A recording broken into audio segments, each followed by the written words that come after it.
Yes, people, welcome back to the 1894. I'm Darragh. I've got Joe with me here today for the review of the City-Chelsea Champions League final.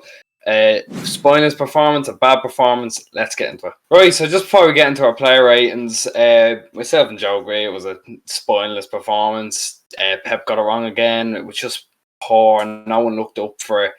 And yeah, it was kind of depressing to watch as a City fan. Anything really to add to that one, Joe? No, I mean, we thought we'd gone past the stage of dodgy team selections and, players playing that shouldn't be playing and just changing things for no apparent reason.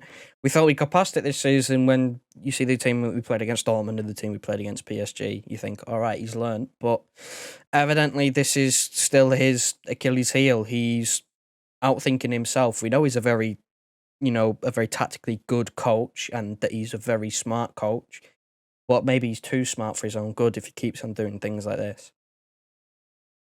Yeah, 100%, man. There has to start being questions asked, Don't get me wrong, neither of us are Pep out, not even close to it. But whereas if he keeps doing this, I mean, it's 5 years in a row now, and there's going to have to be something that clicks in his head eventually. If not, we are going to have to start asking questions. But on that note, we'll get into the team that you picked here, the player ratings. Joe's going to put them up now. We gave Ederson an A. Thought he done well. He done what he could for the goal. Stopped a few Werner shots. Obviously, my grandmother probably could have kicked it harder than Werner, but he still stopped them.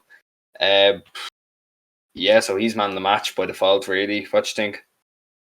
Yeah, there was that chance that Chelsea really could have buried the game there and then. Pulisic in the second half where he goes through and he puts it wide, he comes out. Ederson, he does as well as he can for that chance and they miss it. So I think he's, the best player that we had because the rest of them were just below average. I don't think we were overly poor in a sense because I don't think there was any standout ones where you could say, oh, they were absolutely awful, but there was no one where you could say they were all right. It was just a below average performance from most, but he was probably the best player on the pitch, just keeping it at 1-0. Yeah, 100%. Just really, like we said, by default. We gave Diaz a 7. There was a bit of deliberation, but I kind of took into consideration his last ditch tackle that he made.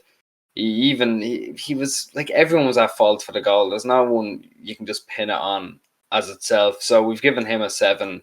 He wasn't solid. He wasn't that solid. He just made a couple of decent tackles, and his distribution was pretty good. Zinchenko, we gave a 6 to. Didn't really do anything. Wasn't there. Walker and Stones, we've both collectively given a 5 to. They were just.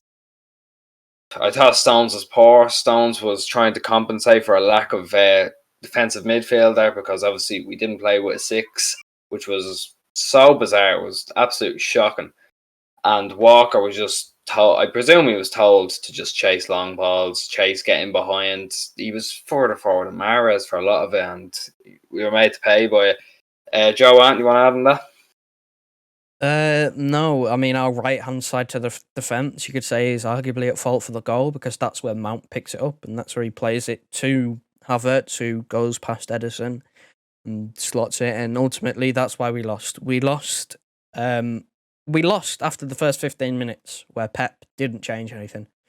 Personally speaking, before we go on to it, you say we lost after 15 minutes. I think we lost as soon as that team selection came out. It was just... Like, I understand maybe experimenting in the early stages, which he kind of did. He put Laporte back in the team over Stones to have a left footer. That was a bit of an experiment. But we saw clearly last night there was no link between the midfield and the defence, and that's because we didn't have an anchor like Fernandinho. And I'm not even going to say Rodri, because Rodri probably would have fucked it up too, because he's just not able for that. But having no Fernandinho in there really, really showed. And, he was sacrificed for Sterling. And... It showed really, but we'll get on to the midfield now. Speaking of that, Gundogan was meant to be the anchor. Obviously, it's not his position. We gave him a 6. Not much he could have done with it. Bernardo and Foden both also in the midfield, both just flat 6s. We didn't think around. And Foden was given the best chance of the game that Antonio Rudiger did very, very well with. And yeah, I don't know how to expand on it really. Joe, do you want to take it away? It was painfully average. We created little. We didn't do much in the final third. We kept losing the ball very early on. We were poor. You know, you think of the players we have on the pitch, your Mahrez, your De Bruyne, your Foden, Bernardo, Gundogan. You look at all of them and go, what are they good at? Ball retention, keeping the ball, keeping things moving.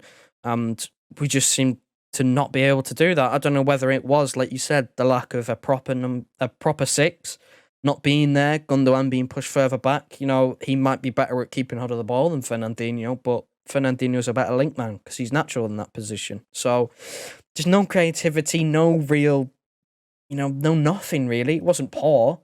They weren't completely out of the game. They were doing more defending than attacking, really, because again, the lack of a defensive shield. We just didn't have one, so they were always, playing a bit more reserved. You could see it with how far back Bernardo was sometimes, covering a right back role because Walker had gone chasing a long ball. I mean, if he's been told to play like that, there's not really much you can do. But if he's taking it upon himself to play like that, then that's poor. That's really poor. Bernardo's having to cover at fullback because he's gone chasing, and Bernardo's supposed to be one of our more attacking, creative players. So he's just poor all round, really, just covering for lack of bodies. Yeah, exactly, and that covering the lack of body thing, it comes down to one change, and it's obviously taking out the anchor. But with that being said, we'll get onto the forward line. We gave De Bruyne, we gave everyone fives, but the person I want to focus most on is Raheem Sterling. I feel like I've been on the fence about it, saying, oh, maybe if the right price came in, if the right amount of money came in, I'd sell him. I think it's time. I think it's time. I love Raheem Sterling. He's done so much for us. He's got so many goals for us. I do love him. He's been there since the start of the Pep era, before the Pep era. But just it's time for him to get off. Really, it's like the banner. Thanks for the memories, but it's time to go. He does nothing. He can't adapt to the system. If we're to try playing at the false nine, probably fuck that up too. But I don't want it to come across as if it's a hateful thing. I love him. It's just I can't defend him anymore. And Joe, I know, has given him the benefit of the doubt for so long. So long. So I'll let you go for it. It's got to the point now where it's borderline undefendable. It's, you give every player in the squad that wants to be here the benefit of the doubt. Give them time. If they have a poor performance, they have a poor performance. You back them when they play again. I backed him to play today. I backed him to play well. He started well. But, it's just typical Sterling, as we've seen this season. He kind of disappeared. He became almost anonymous. Same thing with the second half. He had a good 5 minutes at the start and then just disappeared again. It's, like I said, it's borderline undefendable. It's sad to have to come to say these things because he's one of the players that's been here for the longest. As you said before, he's one of the players who's been here before Pep came here. So, but, all good things come to an end. If he can't adapt, he can't adapt. And it's probably best for us to move him on. His stock is still high. We could get a relatively high price for him still. England international, one of the captains, of course. Whether you think of him as a leader or not, I don't. But he's in that leadership group. Just how long he's been here, But I also think it's better for him because why would you want someone who's on 200 grand a week or more sitting on the bench who can't get in the team? Why, you're pretty much wasting your money at that point. It's better for us, better for him. If he goes somewhere and plays regular football, that keeps him in the England squad. So he'd be much happier with that. And, we can still get money for him. I don't want expensive, high-priced backup players. I don't want someone who's worth £80 million sitting on the bench because he's not good enough. I'd rather sell and get someone in for a bit cheaper who could do the same, if not better.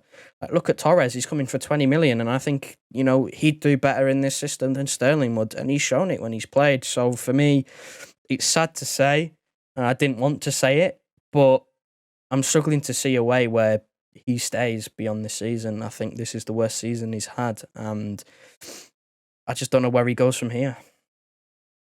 Yeah, just touching on your leadership point, as much as I've given him stick for, I do see him as a leader.